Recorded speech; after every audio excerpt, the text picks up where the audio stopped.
President Obama, who has already announced a US troop surge in Afghanistan, got a first blow after the French refusal. And this is likely to be the world's largest and strongest military alliance, says the problems in Pakistan and Afghanistan are interlinked. President Barack Obama set the tone for the heads of the state summit meeting by seeking support of NATO for his new Afghan-Pak strategy. And these reports are discussed here at the European Parliament. The European leaders are finding ways and means of supporting the government of Pakistan to overcome the threat of militancy. Afghanistan, NATO's relations with Russia, as well as new security threats facing NATO are to be discussed in the two-day meetings of the heads of the state.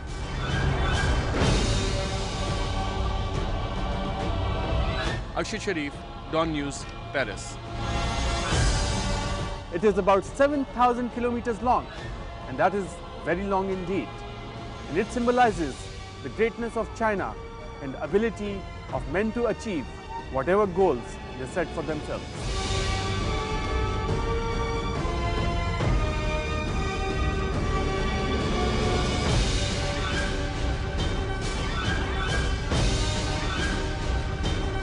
I am now entering the Dodo city, which has been constructed by the Chinese government, and it trains the young children and youth every weekend, and they are given basic skill training in different aspects of running the city life. Beijing draws upon more than 2,000 years of history, traditions and culture to symbolize the growth of modern China. In modern times, the concept of Long March has its origins in China. Many of the communist leaders who took power in 1949 were part of the Long March, including Mao Zedong and Zhou Enlai. Just behind me is the entrance to the Forbidden City, one of the best preserved ancient architectural complex in the entire world. China has got a strong culture, and theatre is just one of its representations.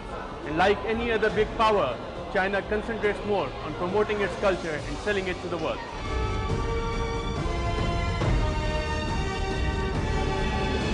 There are countless spots of natural beauty like this spread all across China. For someone interested to know about Chinese traditions, cultures and history, it might take a whole lifetime.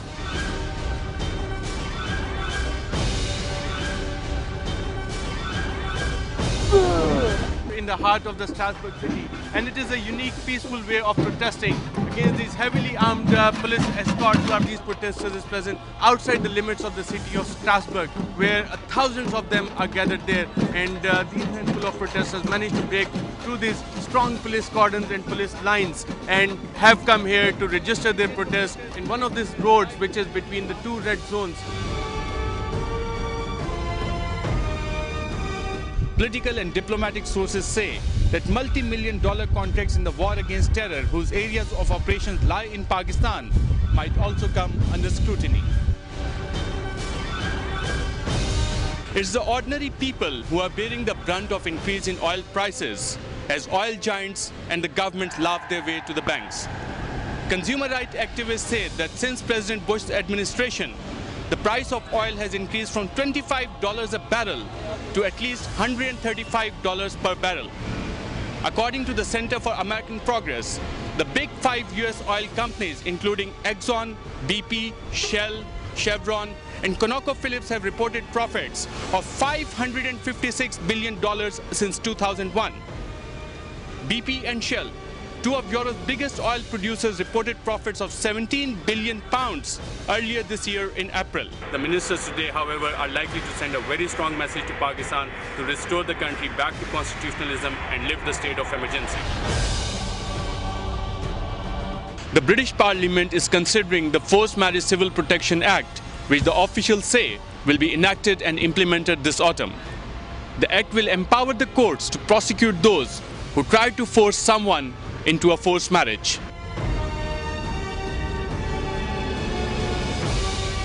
Most of the expenses relating to President Musharraf's January 25th to 28th visit to London were incurred when at least 40 rooms were booked in the Dorchester Hotel. The Dorchester is one of the most expensive hotels in London, which is sometimes also used by Hollywood celebrities. The petition also asked the British Prime Minister to release all those arrested and persecuted in the United Kingdom on the basis of what they term as misinformation provided by the Musharraf regime. Efforts are being made to rescue the coalition of Pakistan People's Party and PMLN over the judges' issue. I have the opportunity to talk to PMLN President Mr. Shehbaz Sharif. Shahbaz Sahab, what is the status of the talks so far and what is the deadlock all about?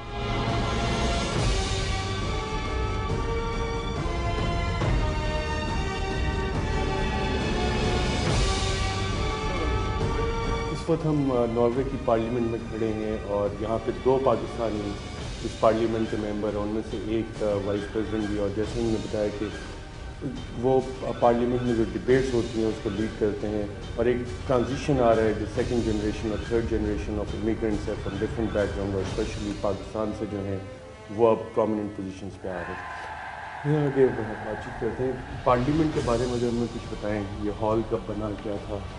یہ hall بنا 1866 میں۔